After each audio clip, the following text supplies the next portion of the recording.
The afternoon began quietly enough, the kind of calm that settles over a neighborhood just before dinner. A few residents lingered outside, chatting idly, when raised voices cut through the air near the community notice board. Two women from the HOA stood facing each other, their polite smiles already gone.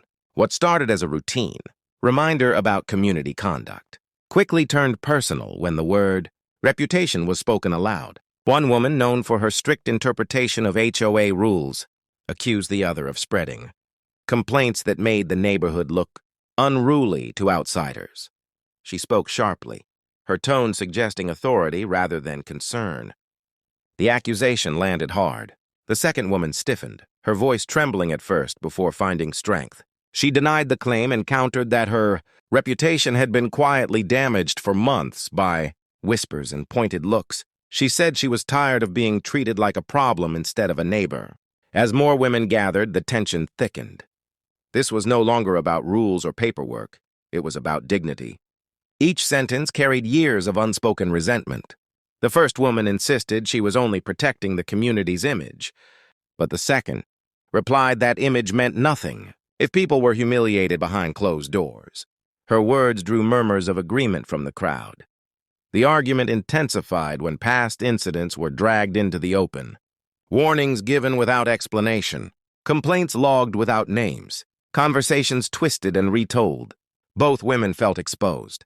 Pride and fear mixed together, making it impossible to back down.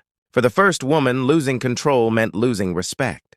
For the second, silence meant accepting a damaged name. Eventually, the noise drew the attention of other residents who urged them to stop. One elderly neighbor stepped forward and reminded them that reputations are fragile things, easily harmed and rarely repaired.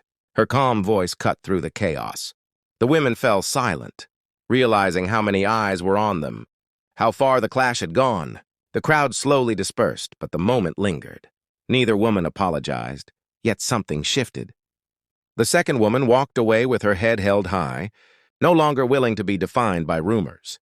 The first stood alone for a moment, staring at the notice board as if seeing it for the first time. In that brief clash, the neighborhood learned that when reputation is at stake, rules can become weapons and words can leave marks that last far longer than any argument.